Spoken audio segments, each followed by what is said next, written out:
right, we're back today talking with Mary Martin, and I've known Mary for about a little over 3 years. I moved into the neighborhood and we met, and she's got this kind of amazing journey I wanted to talk about that she does for a living and helps women, and we'll get into that in a little bit, but welcome, Mary. So glad that you're with us today. I like to start off first with just some background information. Just tell us about your growing up and your family life now and that kind of thing, where you're from. Yeah, well, thanks for inviting me. This is kind of fun. I am from Northern California. My dad was born and raised in Northern California and joined the Army. I was actually born in Georgia when he was still in the service, but after I was born, he got out. He was flying helicopters and decided it was time to focus on family. So we moved back to California, and I grew up there. I came out to Utah in 1996 for college. Nice. And was thrilled about that. I ended up meeting a young man from Orem, and we got married, and we still live in Utah County 28 years later. Is that a surprise to you? No, these Utah boys, they just they don't go far from home. I have a Utah husband too. That's right. But it's fine. Sure. I love Utah, and it's been a great place to raise our family. But we started out in Provo, moved far away to Orem, and then our largest leap was out to Eagle Mountain. And we have raised our family out there. We came with 4 kids and now have 10. Nice. And 7 still at home. Uh-huh. And well, I play pickleball with Lily, so yeah, that's a lot of fun. My 16-year-old. I got a degree at BYU in physics. Oh, and ever use that?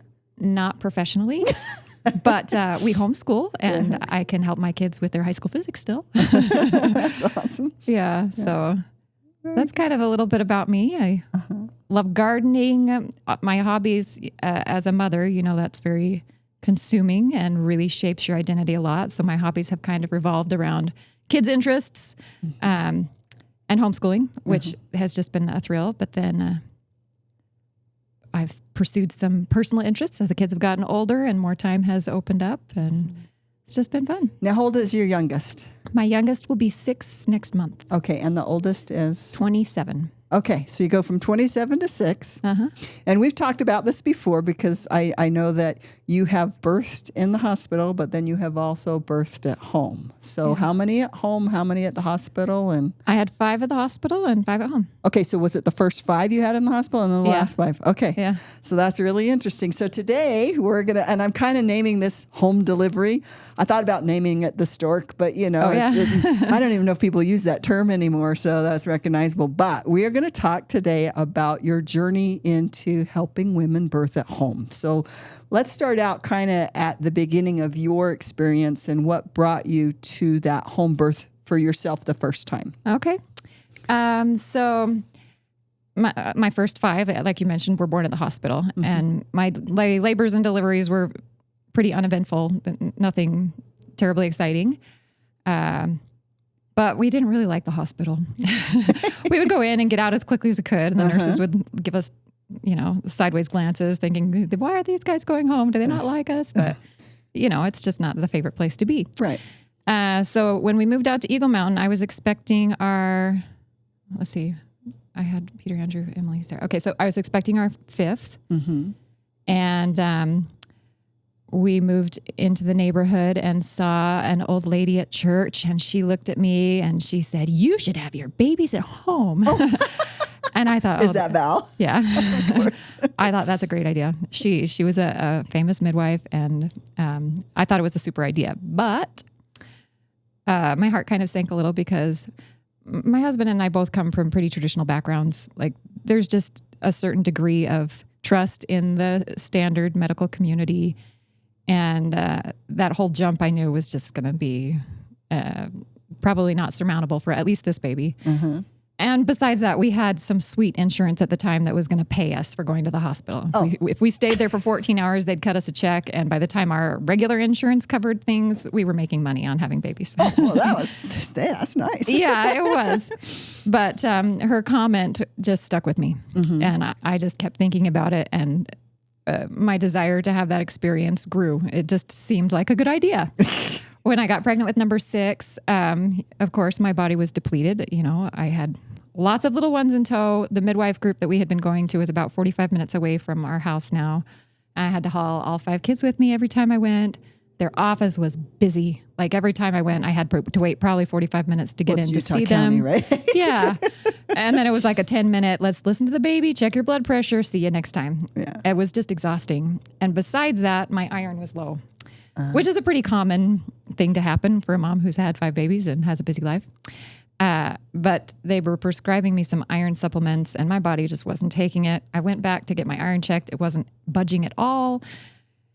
And they were so far behind, I wasn't even going to make my appointment. I remember just leaving that last time being so frustrated. And I went home and called Val and said, would you be my midwife? And she said, not unless your husband invites me. Oh.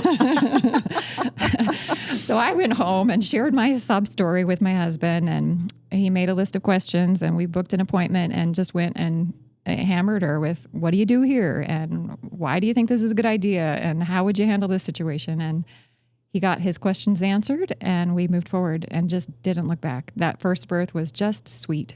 We just had confirmation after confirmation that that was a good choice for us. I don't think it is for everybody, but for us, it was just the way. And so that was kind of my entrance into home birth. Okay. When you have a baby at home and things go smoothly and you're put to bed in your own bed, you wake up in your own bed, the midwife brings you soup and pampers you, like there's no reason to go to the hospital. Just never looked back. It was well worth paying for. So let's examine that a little bit because obviously you were already ready, but he wasn't. Yeah. So what were his concerns and how were those overcome? How did Val overcome those in that conversation? Yeah, I think a big part of it is, I mean, men are the protectors and providers and they want to make sure their wife is safe. I see this a lot with clients. The dad's just like, well, what are you going to do if a complication happens? And what if she needs a C-section at the very last second? And how would we get her from here to the hospital? Kind of concerns like that. And the midwife model is just different. Kind of when you go to the hospital, they just let things play out until they need to intervene. But when you're birthing at home, midwives tend to take extra care to be watchful the whole time. They're not just popping in every half hour or watching your vitals on a monitor. They're with you. That's midwife means with woman. And I didn't know that, but that's awesome. Midwife with woman. And as they watch, they catch little things that could potentially turn into complications. You know, if your blood pressure's rising, they'll do something to help it come down. Or if the baby's heart tones are dropping, they'll have you change positions. They don't just wait until it's catastrophic and something has to happen right now. So there's a lot of effort put into preventing complications in the first place and then noticing them early on so that we can get to a place where it's safe. Right. So, and of course, there are still times that things happen and there's a lot of excitement and maybe you even call the ambulance and send them home when everything turns out to be okay. But I think that was a big part of it. And just talking to Val and hearing her describe how she practiced and her confidence, boy, she is just one of the most faith-filled women that I've ever met. Like her level of confidence is inspiring and her skill is unmatched. Like she's just helped so many women. She's just ready to handle pretty much whatever comes her way. And knowing me and my body and my experiences, that there typically wasn't anything surprising. I think it just settled in because I wanted it so much. I think that factored in as well. That probably had a lot to do with it. Well, let's face it. I mean, it depends on how you look at birth. Yeah. Women have been having babies for a very, very long time. And yet in the medical field, it can look like a medical thing, but it's a natural thing that women do, right? A very natural thing that women do. Yeah. So I want to go back to a little bit to your comment about your iron, okay? Because obviously that would be an indicator of some issue. So how was that handled as you went from medical care over to a midwife? Yeah, so having low iron is a very common issue, and typically with an OB, they just prescribe an iron supplement or let you choose something else, but they monitor it to make sure it comes up. A lot of times iron supplements are very hard on the digestive system and cause constipation and a number of other issues. But Valerie's like, oh, we'll just give you some Floridix and it'll take care of it right away. And what is that? Floridix, it's an iron supplement. It's loaded with a whole bunch of natural herbs and some iron. And Is it like an over-the-counter? yeah, you get it at the health food store. It's just a liquid. At first, I started taking it like the recommended dose on the bottle said like 10 mils. And so I was doing that a few times a day. And when I came back, it wasn't going up very far. And she said, how much of that are you taking? And I'm like, just what it said on the bottle. And she's like, oh no, honey, you're not taking this as a supplement. This is like therapeutic. You take a whole capful 3 times a day. So I did. And lo and behold, my iron, I felt great. I mean, once you start getting iron, your energy just goes up and everything feels so much better. And it came right up. Well, that's awesome. Okay, sweet. So that kind of answers that iron question. So, okay, so baby number 6, you birth at home. Yep. Things go well. Husband feels confident and comfortable now that we've done this at home. How long was the labor at home, would you say? Oh, it was fast. I don't even remember. My hospital labors were probably between like 7 and 12 hours. So they weren't terribly long. But I remember when Valerie helped me with 2 of my babies. And she came one time. I was having a good steady flow of contractions. She went in the other room to rest for a little bit till things were farther progressed. I laid down and fell asleep, and we both woke up in the morning and things were pretty much stalled. But she pulled out some tricks from her midwife bag, got things going again. And after that, it was fast. Like, I want to say like 2 hours or less. It was just really fast and good. So I have a friend who's birthed a couple of kids at home and like even had her kids with her, ones that she'd already had. What was that experience like for you? In that first birth at home, was your family involved or just your husband, or how did you handle that? Yeah, that's a good question. I don't usually have my kids at the birth. Okay. I've been at births where lots of family is there. For me, it's just less distracting and easier for me to focus and get through the experience without them there. Besides, I had so many littles. Like my oldest was 9, maybe 10. I don't remember. And the youngest was like 2, you know? So they were all sleeping. Oh, okay. And not a big deal. I think there were a couple at home where they weren't sleeping, but they were excited to go downstairs and watch a movie. So have a little bit of limited on the homeschool side of the watching TV, right? Right. So it becomes a novelty. Yeah. And none of them ever really expressed interest in being there. Oh, okay. So it was just, So how much involvement was your husband during the home birth as compared to like the hospital birth? Pretty comparable. Okay. We took some birth prep classes before we ever had our first, and he's great at counter pressure. He actually ended up catching our last baby because the midwife didn't quite make it. Oh gosh. But it wasn't always like that. There was one baby where he was diagnosed with strep throat the day before the baby came. And the doctor told him, well, you'll be okay. Just don't be kissing that baby or your wife either. But he was really good at counter pressure. That's awesome. Well, those are good experiences. So we go from 6 and obviously delivered 5 at home, right? Yep. So it just kind of become the way things were done at the house? Yep. Yeah.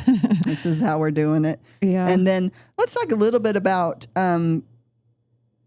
before we move into your, entry into that, the difference between like, you talked a little bit about it, the care of just a regular OBGYN, right? To the care and involvement of a midwife from like first being pregnant to delivery. Kind of talk a little bit about the difference between those. Yeah, there's always variation, right? Different midwives practice differently. But in general, what I see is that with obstetricians, it's very much a medical event, and they're concerned about making sure you're falling within a range of normalcy, and then prescribe medicine or whatever seems appropriate when you veer. The midwifery model of care tends to be much more invested in helping the woman develop, helping her understand what's happening, and helping her find natural ways to strengthen her body and prepare for a normal process of life that's occurring within her, rather than creating a dependency on the medical organization or institution to address her problems.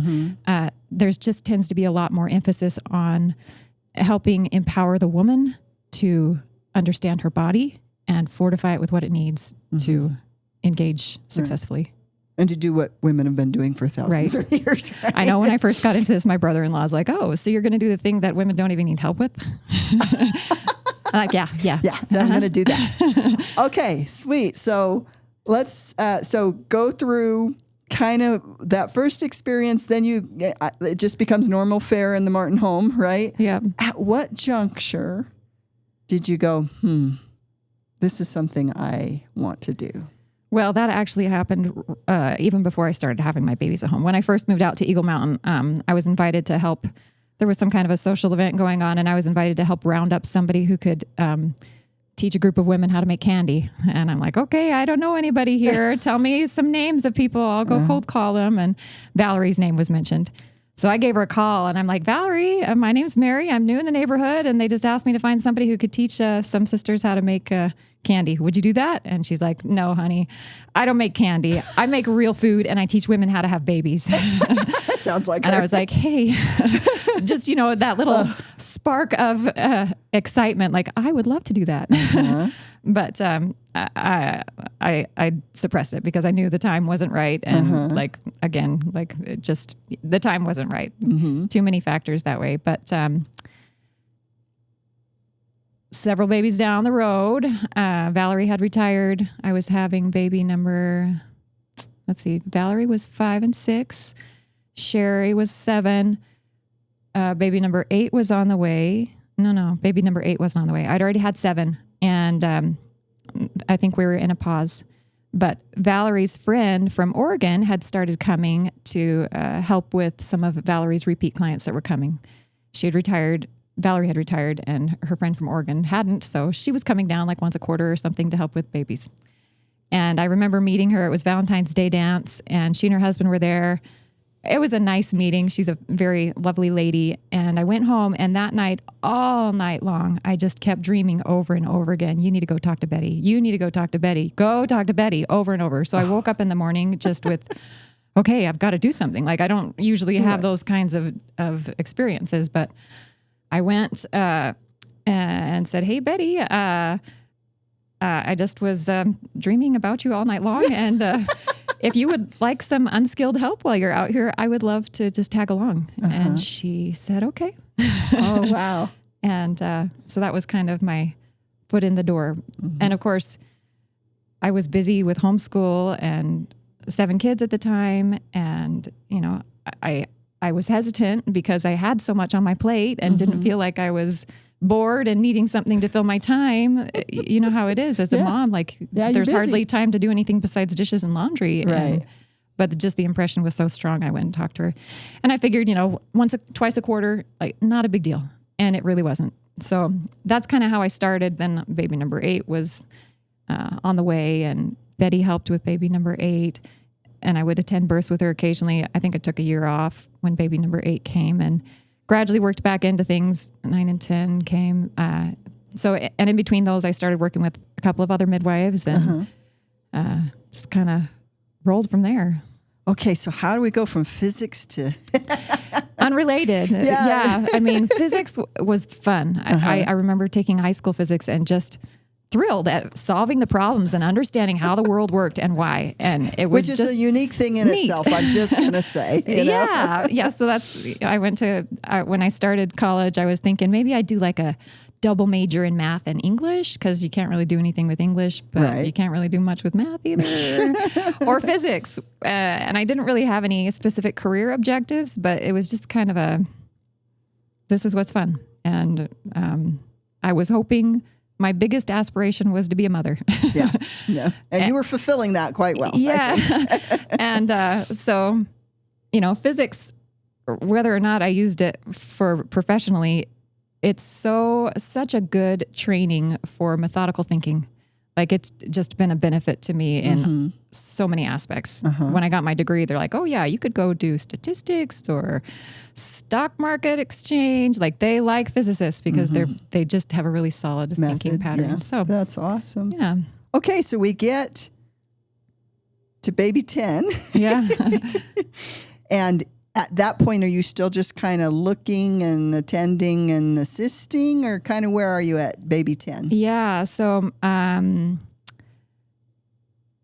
don't remember exactly with baby 10, but it took me a while. Like the training program that I was going through was an apprenticeship. And for the certification I was after, they allow you a minimum of 2, maximum of 10 years. And I wasn't even sure when I started if I wanted to certify, but I needed some kind of structure for my education because I wasn't a midwife and I didn't know what a midwife needed to know. And they had a solid outline. Yeah.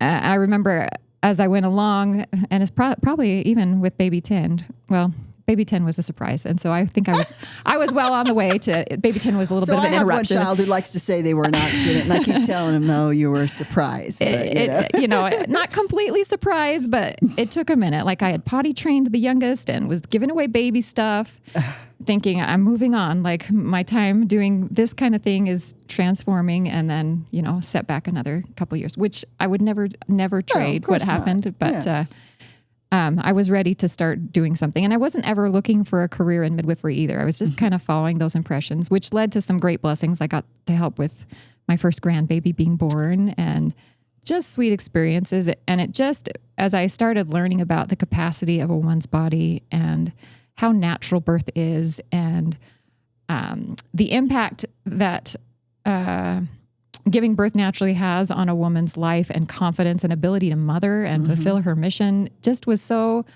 exciting to me. It just inspired so much enthusiasm I didn't know was there.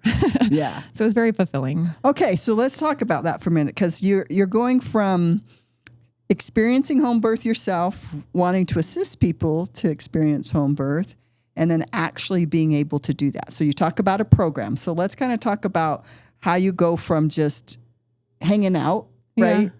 Helping or, witnessing or whatever you want to call it, helping with the birthing, to actually moving into a program. What does that look like? So it can look like a lot of different things. The one thing I was going to mention was that I remember that there was a time after I'd been attending births for several years, I was feeling comfortable, not comfortable being a midwife, but comfortable being an assistant, because in the role of midwife, you have a lot of weight on your shoulders. Yeah. There's not just the life of the mother and the baby, but the emotional well-being of her and her whole family. And it's heavy, like it's significant. And I wasn't really sure that I wanted to shoulder that. Like I was loving being in that space and helping these women, but I was like, I don't know if I really want to go all the way. So the program that I did is put together by the North American Registry of Midwives. And they are kind of the regulatory agency for home birth midwives. And they have a pretty rigorous program. There's a $1,200 test you have to take at the end. And between, there's 4 phases. So in the first phase, you're just observing births in any capacity. I mean, you could be watching through a window at the hospital, but you just observe births. And then the second phase, you serve as an assistant. And that assistant phase can be anything from bringing the mom water during labor to actually helping to catch the baby. But you're just acquiring skills and learning about the process and how you can be supportive in that space, not only in the birth space, but also in prenatals and with assessing a newborn after they're born, and then with postpartum visits as well. So for each of the phase 0 or phase 1 is just the observes, which is just observing births. The assist phase 2, encompasses the birth, postpartums, newborn exams, and the prenatals. Phase 3 is called primary under supervision. So in phase 2, where you're the assistant, just doing things to kind of help the midwife. Phase 3, you kind of switch roles. You play midwife under the supervision of the midwife in those various settings, at the birth, at a postpartum visit, at the prenatals, and doing the newborn exam. So you get some very closely monitored firsthand experience. And then phase 4 is you're solo. You are the midwife. And of course, with the practices that I've experienced, there's always a second midwife present. Okay. I still practice with 2 midwives most of the time. Occasionally I'll be solo, but that's not ideal. It's always nice to have an extra set of eyes, an extra set of hands. So yeah, between beginning and end, there's at least 55 births. Okay. On top of that, there's tons of prenatals and postnatals and newborn exams. And there's always more, you always end up attending far more births than you can actually count. And then beyond that, there's 38 pages of skills that they have you sign off with a preceptor. And you have to demonstrate competence in knowledge about the skill as well as competence doing the skill in a clinical setting. So it's kind of like a double layer. So is there a time frame in each phase, or does it just kind of depend on the person? It depends on the person. They like to see at least 2 years of clinical training. Okay. And then up to 10. They don't like it to take too long. Yeah, not too long. But yeah, that's amazing. So let me talk a little bit technical stuff here, because I know I've asked you. I remember when Jessica was pregnant with, I think it was Cal, maybe it was Sophie. I don't remember her second or third, my daughter. And I said, she's got this going on. And you said, well, you could do this, these are some things that you could do. So let's talk a little bit about that, because that's some real knowledge about nutrition and anatomy, all that kind of stuff. So where in there does that come into play? Or is that extra stuff you do, or is that kind of part of the training? No, it comes into play in the training. A lot of the skills pages, they want you to know how to handle common complications of pregnancy, as well as common complications postpartum and common issues that rise with baby. And the depth of knowledge that you acquire in resolving those really depends on you. It depends on your preceptor and what you do to cover that. And of course, the more you understand those things, the better you're able to serve the women in the birth space and in the prenatals. But besides just getting the boxes checked on the page, I've been to tons of trainings, spinning babies. I don't know if you're familiar with them. The lady that put that together, focuses a lot on the physiology and anatomy of birth and labor, and simple things that you can do, positions you can try, body work you can have done that really helps the baby and the mom navigate pregnancy a lot smoother. So just, anything like this that comes up along the way, lots of trainings, lots of workshops, lots of So I'm going to go ahead and take the license to ask you a question. Yeah. Since you talked about that. Jessica, my daughter, so she's pregnant with her fourth. Oh, fun. So she's experiencing some hip issues. Are there specific things that you would recommend for her? Yes. On that? Of course, it depends on why she's having hip issues. Like, has she been in an accident? But I think it's just from birth. She's never had like an accident or whatever, but she's very thin, kind of like you. And so her, hips spread, that kind of stuff. So and this is her fourth baby in 4. So first was born in, he'll be 5 this month. Yeah. He'll be 5 this year. So lots of babies. So she's, had been a little bit of a tight window on the babies. So so there are just lots of things that can affect hips. But one of the first things that comes to mind is just support. Like often wearing a pelvic girdle or I think she has pregnancy one of those. belt, that does a ton. Okay. Sometimes there's a nutritional deficiency. Sometimes an iodine deficiency actually can contribute to that. Or there are also strengthening exercises to do. I would encourage her to get some. It depends on what about the hips. Is it when she's taking a step that it hurts, or when she's sleeping her hips are aching?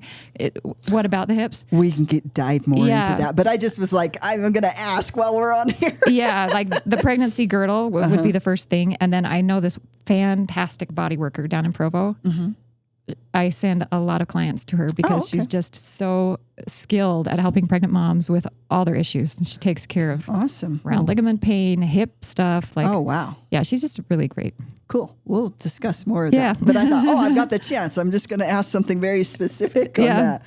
All right. So through this training, and that's what I said, because there's a basic understanding, obviously, of anatomy, all the things that go on with the body, but then just the birthing process itself is obviously amazing in that. So when you're working and doing the prenatals and you're working with women, I know one of the things that I'm a little curious about is are there characteristics or attributes that you see in women that fit them more to a home birth than other women? Do you know what I mean? It's like, are there Yeah. certain things that you see that go, oh yes, the home birth is going to work, where you might go, I'm not sure home birth is for you. For sure. And I was talking to a friend recently.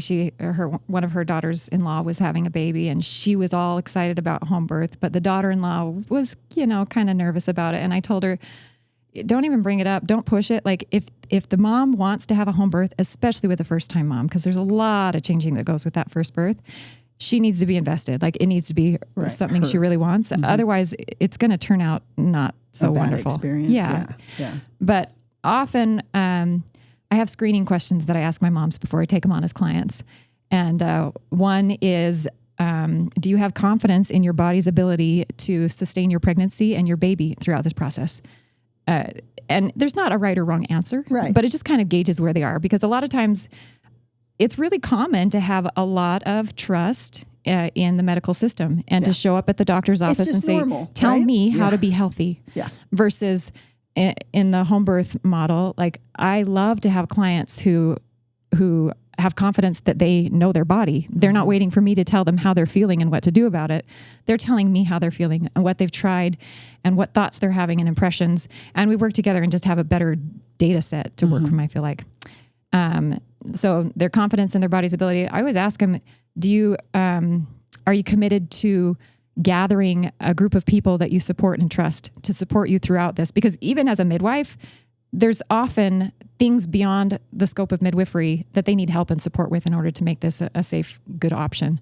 And it's really up to them to figure out, look, what I need is beyond what you have to offer. So what other resources can I pull in? Or I may suggest, maybe you need some pelvic floor therapy to help your hips because what's going on is affecting these other systems. And here's a couple of great practitioners I know. And would you go ahead and take care of that? And if they are committed to, like investing in themselves and setting this up for the best possible chance of success, that's great. I always ask them if they have faith in a higher power, because in the process of birth, there comes a point where the woman is pushed to her limits. She hits a wall. It's usually brief, but if in that moment she panics and can't be grounded, that's where we would see a woman say, I need the epidural now, we're going to the hospital. But if she's like, I'm at my wit's end, but let me hold my husband's hands and look in his eyes, or pray for me.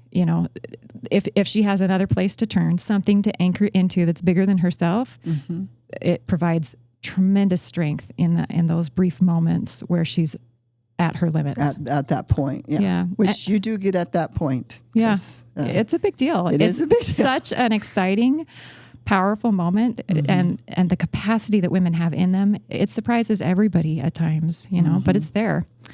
And then the fourth question I always ask is, are you ready to take responsibility for yourself and your baby?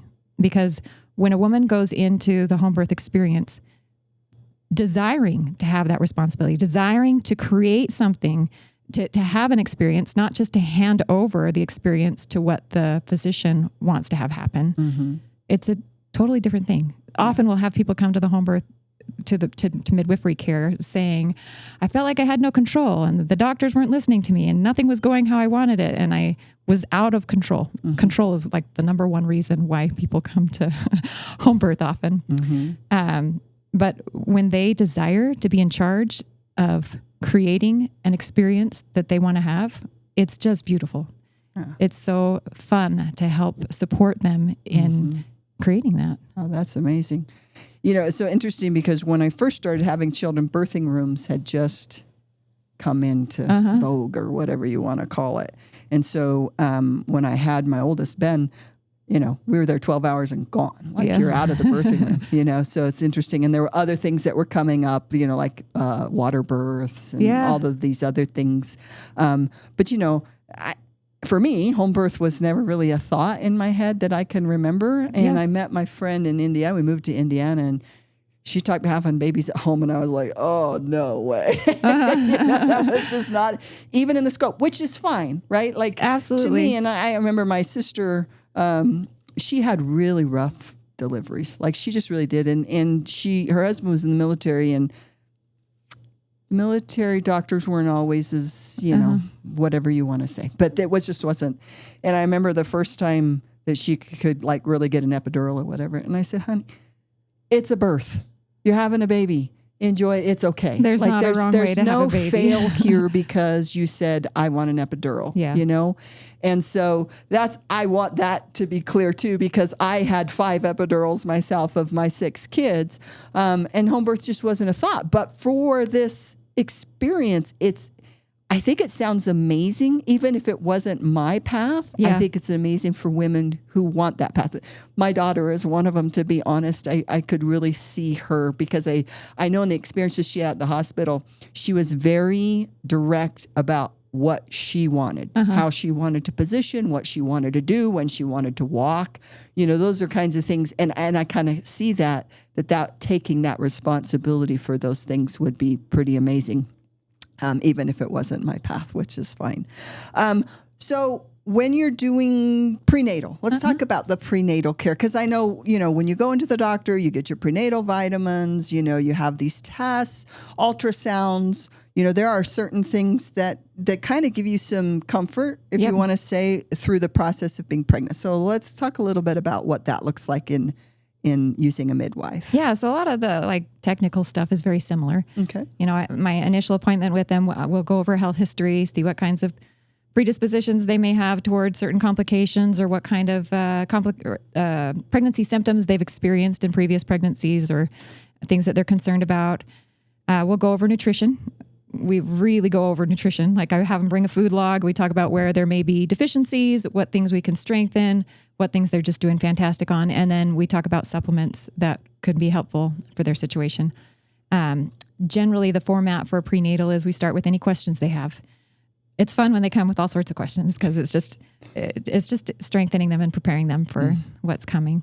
I'll often do follow-up on issues that we've addressed at the previous appointment and talk about new symptoms that have come up and talk through how we're going to address those. And then we check vitals. We do blood draws. We do a little bit of lab work, some initial lab work, and then midway, we can even do the glucola. We check for gestational diabetes. We don't typically use the glucola sugar water. We have a more friendly way of doing that. Okay. And I don't provide ultrasounds, although there are some ultrasonographers in the Valley that work with the home birth midwives. Oh, okay. So I send my clients to them. Most of them do get ultrasounds done because they like to, you know. Yeah. It's not a required part of care unless there's some special need, but that's totally available during prenatal care. So it's just pretty standard, plus a whole bunch of let's talk. You know, it's not a 10-minute in out. Right. Prick your finger, check your iron, listen to your baby, leave. Yes, I had many of those.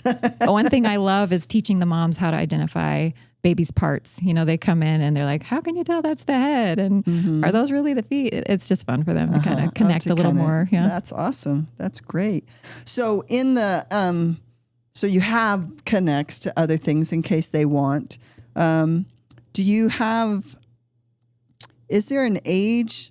Like I know as women get older, then there's a concern, obviously, in some genetic things that people get the tests and that for the seeing if there's any issues with the baby. Or do you have options for that too? We do have access to those kinds of tests. Okay. I have a lab account.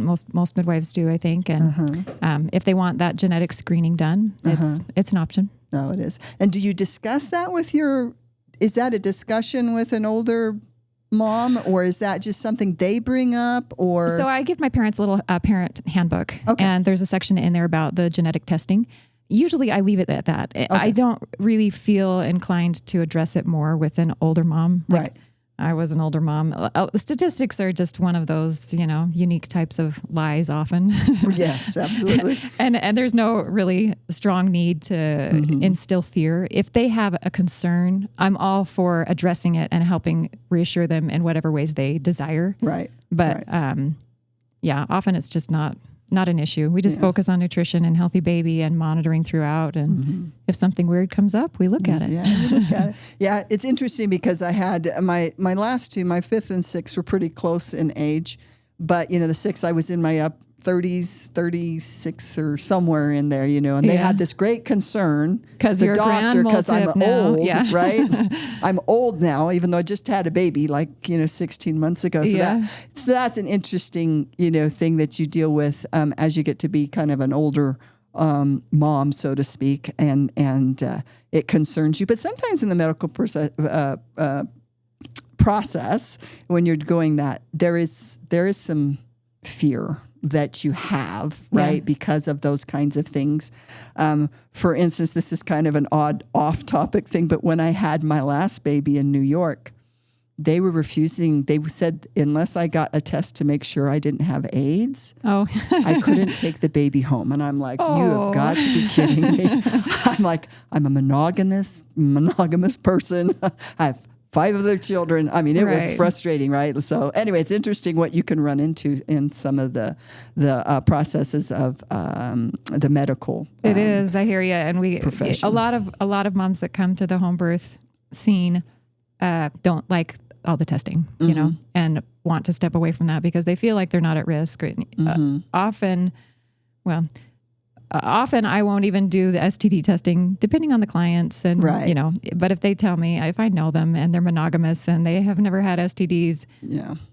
It's an interesting thing, right? Let's just generic everybody into this. And we have all sorts of waivers they can sign to make it all official and legal and good. But there is often hype and concern about those things. But that's a nice thing to avoid in a home birth setting. You establish a relationship with your care provider. Right. She's with you throughout. There's a lot of continuity and you don't have to prove yourself over and over to the next medical provider that's coming in the room. Because you get these practices and they have all these different doctors. Yeah, that's for sure. And some you might like and some you might not. And then all of a sudden you go in to deliver and it's like, I got the one that I wouldn't really care for. It happened to me. So very interesting. In the prenatal care, as you're doing that and you see things, do you ever have a situation where you just go, okay, probably time to move into more of a medical setting? Yeah. Okay. And what kind of triggers that? Is it just really dependent on the situation, or are there certain triggers that you go, okay, we need to really move this? So it really does depend on the situation. Sometimes it's a medical issue. I had recently a client that wanted to do a home birth, but her 20-week anatomy scan revealed some abnormalities that sent her to MFM, maternal fetal medicine, for some deeper investigation, which revealed her baby just had some congenital issues that was kind of risking her out for a home birth. So in that case, I continued to do prenatal care with her, and she had some MFM visits and served as like a doula at the hospital. Oh, okay. The birth was beautiful. Baby is just lovely, but just needed to be in a place where there were extra resources available to help when baby was born. And that's awesome to hear, right? Because that can be a concern of doing a home birth, right? Do we really have all the resources that we need just in case? And that's wonderful, because I think that says I'm more interested in you having a safe environment and the baby being okay than it's just, I think home birth is best, right? So you get these opposite things, and it's nice to see that in your instance that you take that care. Now, are they coming to visit you on the prenatals? Are they coming to do you have an office, or how does that work? Yeah. So, I've been working with a birth center, and often those visits will be at the birth center. They have several offices. And then, in my private practice, I've just made a habit of going to the client's home. I haven't taken a lot of clients privately, but I like to get ones that are close or, in my normal route, and I can just stop by and see them. I love that model just because, having been a mother of young children, I know what a hassle it is to try to round everybody up, to go to a doctor's appointment and keep the kids in line while you're trying to get your stuff done and ask your questions. I love to have moms feel supported, and to have the kids feel like this is a normal event, and to be able to play with the stethoscope and help me listen to the baby's heart tones and just make it feel like such a normal, healthy, natural thing. Yeah. That's my ideal model. But we do office visits often too. And so these are just birthing centers that you're kind of a part of, and then you just meet at those. Okay. All right. Very good. So let's go back, jump a little bit back into from moving to assisting and out of that. So you got your training and you take a test. You said there was a test. Yep. And then once that test is done, then you're are you on your own, or is that still supervised, or what happens at that juncture for So you? then you have 3 letters that you get to add to your name: CPM, Certified Professional Midwife. Oh, okay. Nice. And at that point, Utah is really lax with their requirements for midwives. You can just say, I'm a midwife. Let me help you deliver your baby, having no training. Wow. Just a lay direct entry midwife. And some people do that. It's always good to kind of screen your midwives so you get a fit of what you're looking for. Some people just want their best friend to be their midwife, and if that's what floats their boat and they feel good, then fine. But the national certification does demonstrate a certain level of competency and, training in neonatal resuscitation and CPR and other things like that. So once you have those 3 letters, you can then license with the state. Utah does offer licensure for a midwife. It's not required. Okay. But as a licensed midwife, you must have your certified professional midwife certification. And then as a licensed midwife, you're authorized to carry medications, things like lidocaine and Pitocin. Oh, okay. So, but as a licensed midwife, you are not allowed to deliver breeches or twins. Oh. So...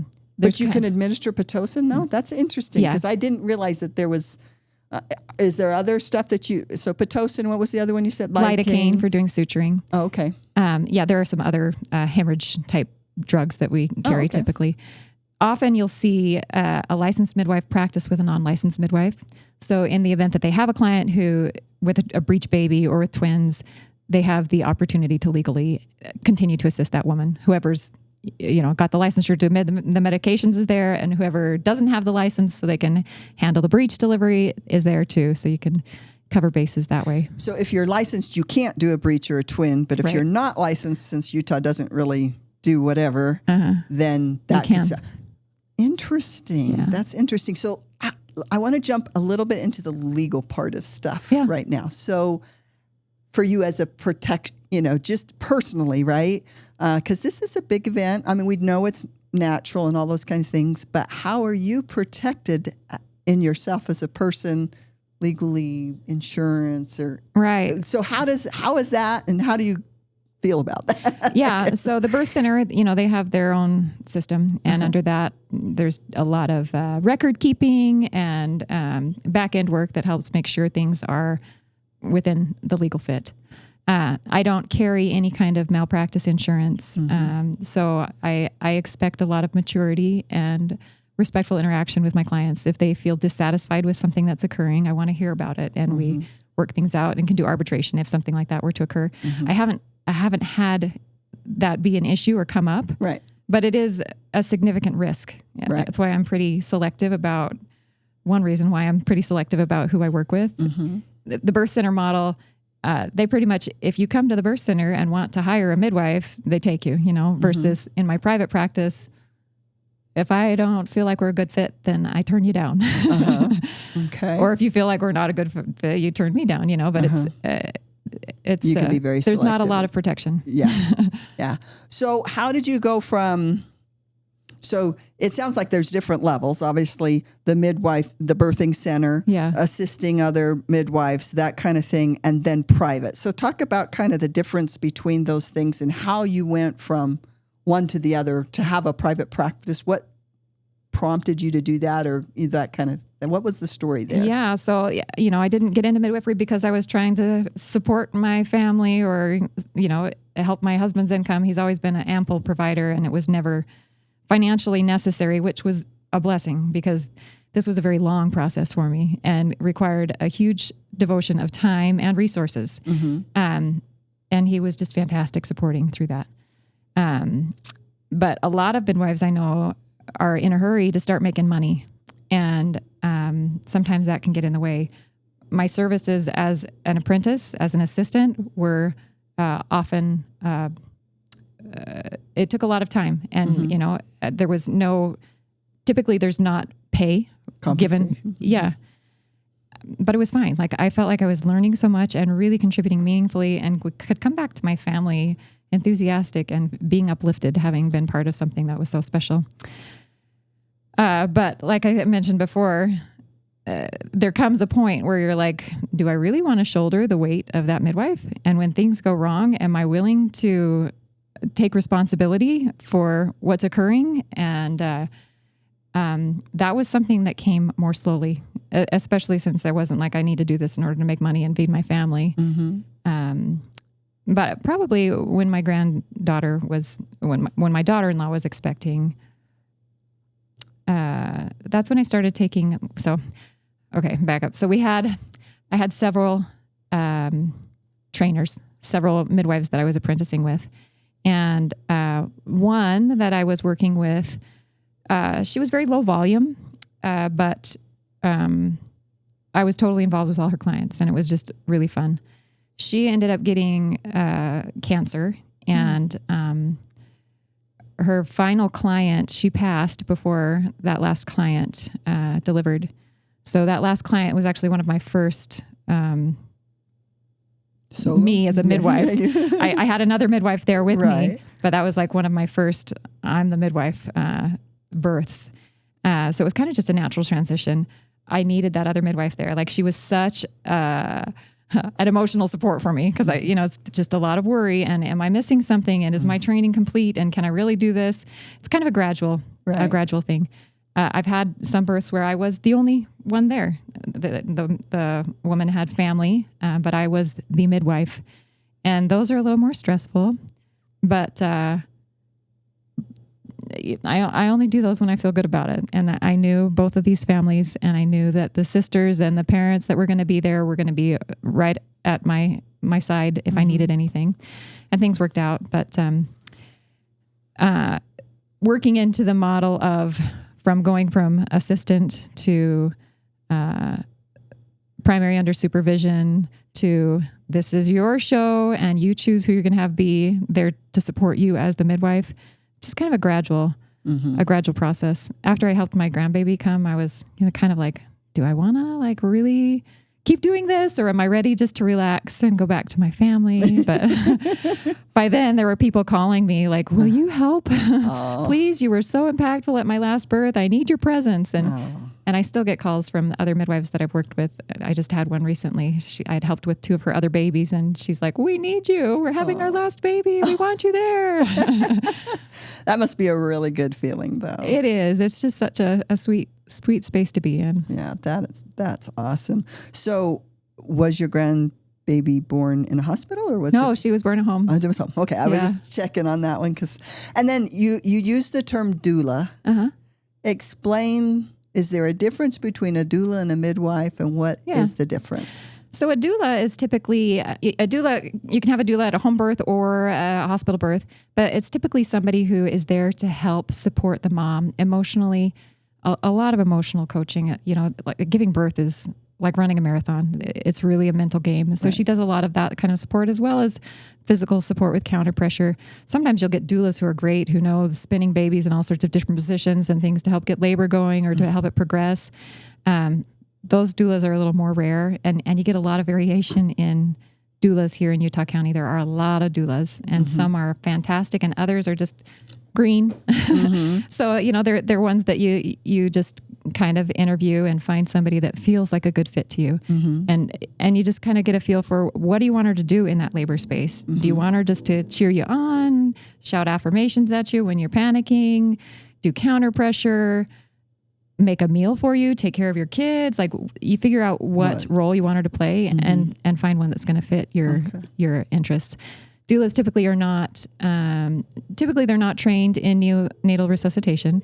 They also typically don't have training in facilitating delivery, but often they're really good at providing comfort measures for mom during labor. So that brings up a question. It's like, I know in my births, I would have an episiotomy. Is that something that a midwife does, or is that? Yes. Okay. A midwife can do an episiotomy. Okay. I have never actually done one, but I've been trained on it. Often the preference is not. I've seen one birth where I wondered, is this going to be a good one for an episiotomy? Because when the baby's head is crowning, sometimes sometimes that mom's perineum is just so tight that instead of the baby coming through, the skin just comes with the head. You get like this, they call it, you may want to edit this part out. I don't know. It's called like volcano vulva. Like it's all coming up, and then you start to see the skin blanch white, and you can tell where it's going to tear.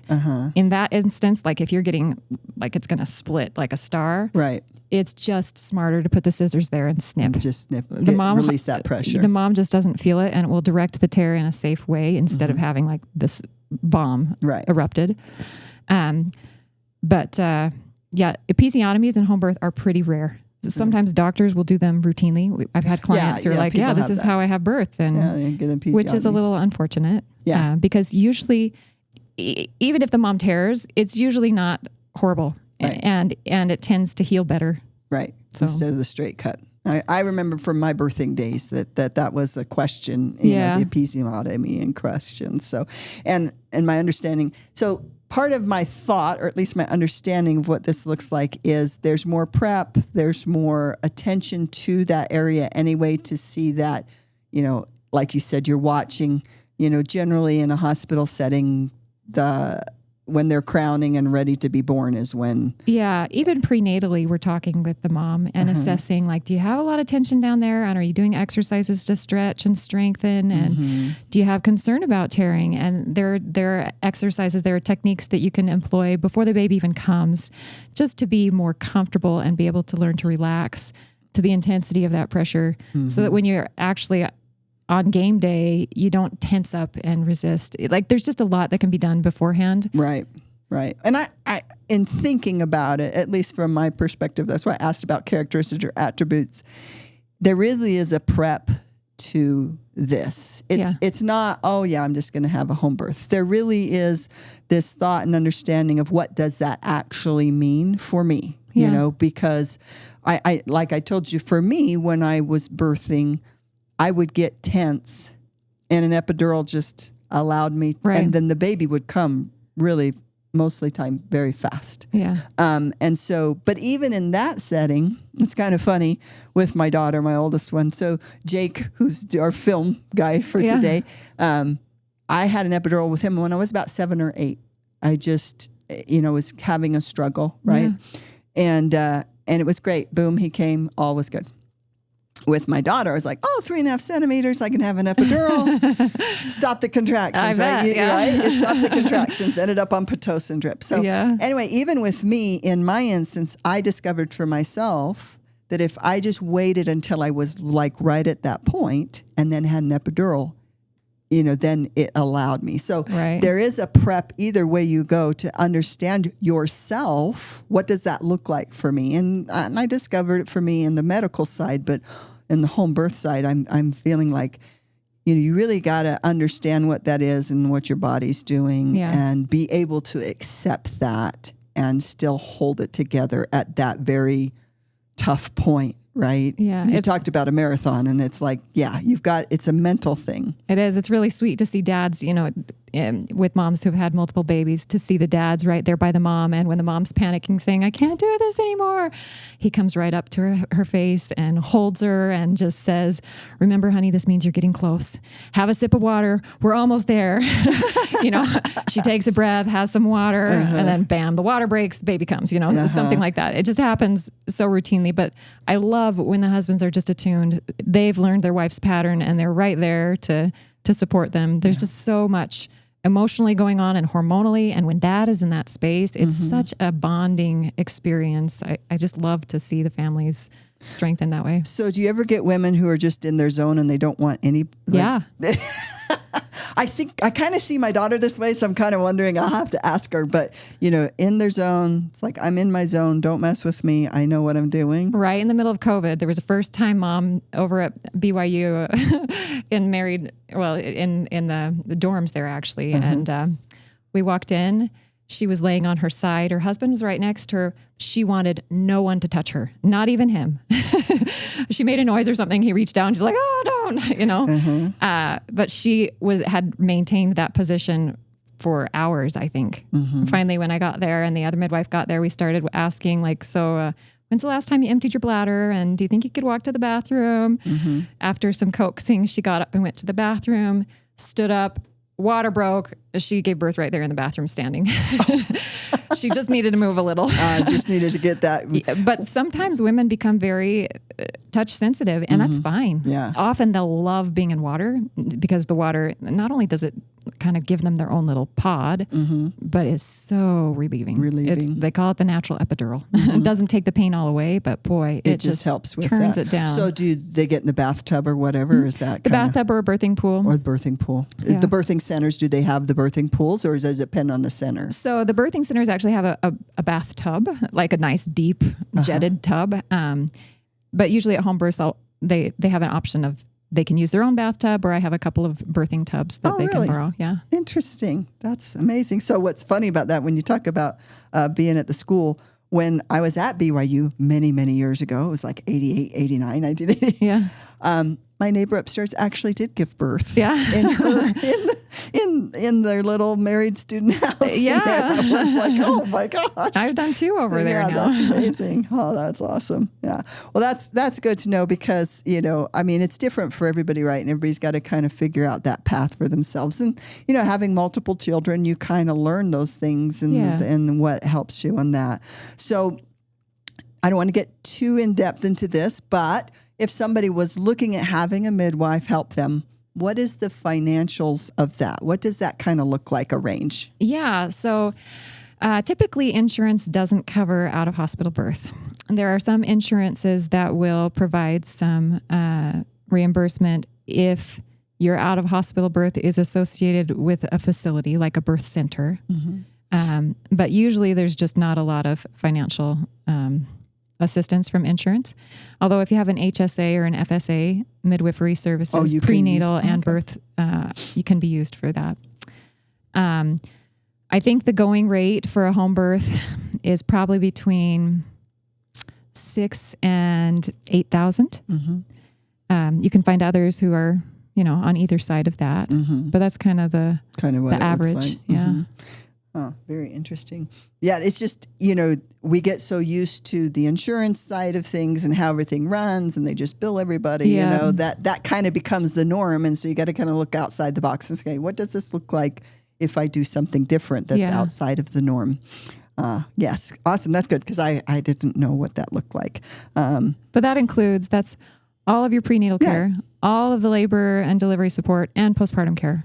Like the standard hospital birth, that itself, can be like $15,000. Oh yeah. That doesn't include your prenatals or your postpartum care. Right. So for sure. Well, you usually get the doctor's bill, you get the hospital bill, you get the anesthesiologist. There's a number of bills that you get after a birth that come from lots of different people. So that's, and not that it has to necessarily be a financial, that's it's the a consideration. Decision, but you do need to make those decisions. Especially these young families trying to have babies, my heart goes out to them because they're making a huge sacrifice just to have the baby. And then when they have a big bill on top of it, it's tough. Yeah. You got to figure out how to do it. Yeah. Well, and like I said, we get into these normal type practices or whatever, and it's interesting to look outside of that. What does this look like in a different way, right? There's other ways to do things that work, but you don't always get that path. You don't always understand it unless you're talking to somebody about it. It's like, what does this look like and how does that work out and stuff? So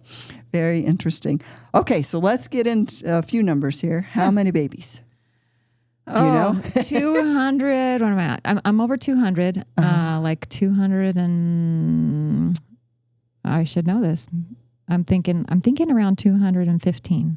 Okay. But maybe not quite. Somewhere around there. That's awesome. It's hard to count because, like there are ones that don't count for the certification, but you were there. And there are some that I was at that there was no other midwife at, but I wasn't a midwife yet. So, there's all these ones. And twin births, do you count those as single or double? True. That's for sure. So let's talk about, have you had an experience that was concerning to you, or have you ever had to move from a home birth to a hospital birth in a situation? And how was that handled? What is that like in a home birth situation? Okay. So the hospital community out here has been really working hard to interface well with the home birth community. And they have a whole system set up for if you're transferring a mom, each hospital has a protocol. There's this nice little colorful page printed for if you're transferring mom in labor, then call this number and take her here. If you're transferring the baby postpartum, call this number and take baby here. If you're transferring mom postpartum, it's just very explicit about what to do. So you're not just showing up at the ER with people confused. Right. And if there is a transport that occurs, typically the midwife will call the hospital before they arrive and say, this is the situation, this is who I am, I'm bringing my client, this is what's going on. And so that way they're met by a team of people who understand what's going on, and just the transfer is usually pretty smooth. Mm-hmm. There are times I've been in situations where we show up at the ER and there's like 3 different doctors that we have to sort through before they recognize that this client needs help now. Mm-hmm. But the nice thing about the home birth midwives is they typically go with you to the hospital. And so they're there to be your advocate and to be watching over you as you're waiting for the assistance that you need. Mm-hmm. But it's usually a pretty smooth transfer. And once the baby's born, so obviously you said you have some training in, assessing the baby and that kind of stuff. What's that like when the baby comes out and what you're doing there? And so babies are so resilient. Like, the first time I took the neonatal resuscitation training, it was a little anxiety provoking. Like it was just kind of, this is serious. But after completing the training, I was inspired at how resilient babies are. If the baby's not breathing when they come out, typically all you have to do is open their lungs and breathe for them for a minute or two, or sometimes even just a few puffs. Rarely, if ever, do you have to do like CPR, the chest compressions. Mm-hmm. I've never done them. And the trainers that have trained me in the resuscitation, like one that I love, she's a NICU nurse, and she said she hardly ever, like maybe once in years, will do the chest compressions because babies are so resilient. Mm-hmm. An advantage to doing resuscitation in a home birth setting is that we're not quick to cut the baby's umbilical cord. So the baby is continuing to get a flow of blood and oxygen through the placenta while the baby is right next to the mom or on the mom while we're resuscitating. We use an ambu bag or can do mouth to mouth right there by the mom. So the baby's vitals are being regulated by mom's heartbeat, and mom and dad just cooing and cheering for the baby while we're opening the lungs and just watching and monitoring things. And the baby's continuing to get blood flow. Like the NICU nurse that does the resuscitation, she says, we talk to the doctors all the time telling them you're cutting the scuba diver's oxygen cord. Don't do it. Don't do that. But it's a different setting, and they have to pass the baby from the mom through the window to the NICU team. And so it's different logistics. Right. But I love the home birth setting for resuscitation. I've done several resuscitations, and some have been longer than others. There's some really handy equipment that we have to be able to use. But generally, if a baby needs resuscitation, it just is pretty brief, pretty straightforward, not alarming. Right. Yeah. Yeah, that's because obviously that could be a little scary, but from my understanding, skin to skin is so important, like right away with the baby, right? So and then there's a lot more research that's been done about placenta and umbilical, all of that kind of stuff. So what is a time frame on that when you guys, when you're after the birth? Like, is there a time frame on the placenta and the cutting of the cord in that? So some midwives have a time frame. I do not. Okay. And I've had another midwife comment, I've never seen anybody leave the cord intact that long, as she had assisted with some of my births. But my standard protocol is baby's born, baby goes right to mom. They, count toes and coo. We wait for the placenta to come. The placenta comes out. We put it in a bag beside mom. And as long as bleeding's under control and everything's looking good, we step out. They have their golden hour. They call family. They just do whatever they want to do until they get bored. And then they say, hey, we're ready to move on. By then the cord is white and just, cold, and there's no blood flowing. We cut the cords. Usually it's like an hour and a half after baby's been born. So, there's been plenty of time to get what you need. Sometimes there are situations where it just needs to be cut sooner.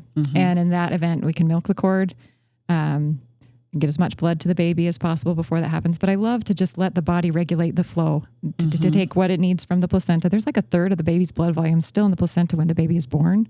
So if you cut it right away, the baby tends to act like they've had a hemorrhage. They're just kind of shocky. Right. Versus if you cut it, like there seems to be a kind of a regulatory process that happens with the blood coming from the placenta and just kind of back and forth until it just settles. And it's nice just to let that occur naturally. Interesting. That's very interesting because, of course, when you have hospital births, baby comes out, cut the cord, right. baby's on. So that's fascinating. But there's a lot of research on cord blood and all the other things that go with the placenta. Oh yeah. Right. That is lends to some interesting work on the placenta or the cord blood. And those stem cells are just miraculous. It's great for the baby to have all of them. Yeah. Let the baby have them all. Yeah. That's awesome. Well, very good. Well, I do like to kind of have a little bit of conversation about how this journey, where you are now compared to where you were at the beginning, and what would you tell yourself at the beginning of this journey based on kind of where you are now? Yeah, that's a good question. Good thought.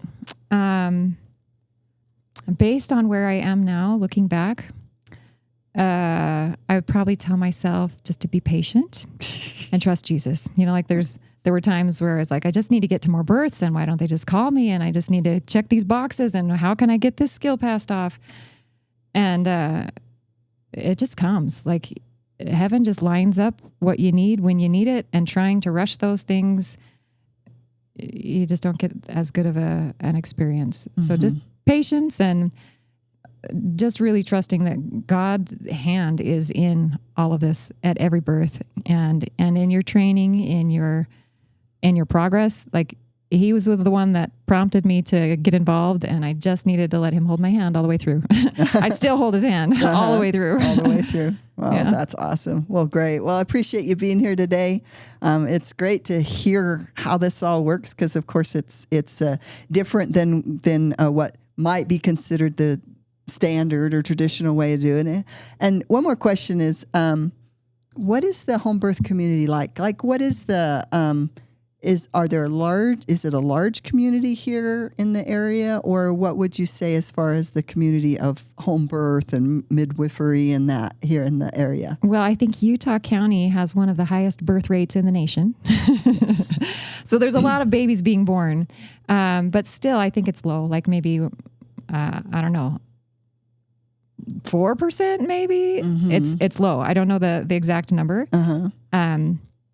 But hopefully it's growing. I think with 2020 and the whole COVID thing where not even doulas were being allowed into hospitals, it kind of opened that thought to a lot of people. And just, I feel like there's more, and it depends on what community. Like in the homeschool community, there's a higher proportion of home birth. Just when people, I feel like when they, as they develop greater confidence in their own intuition and take personal responsibility for their health and medical care, it's just a natural progression of thought. Mm-hmm. And then, how do you get your clients? Is it like referral? I mean, how does that work? My personal clients are largely just word of mouth. I don't do advertising per se. Mm-hmm. The birth centers typically have kind of a reputation. And when somebody's thinking, oh, I want to have my baby out of the hospital, they just look up local birth centers, and just kind of call them and screen the midwives. But so far, it's just been word of mouth. Mm-hmm. That's awesome. All right. Well, thank you so much. You're welcome. It's been so fun to meet with you. It's fun to talk about. It's just fascinating to hear the different stuff.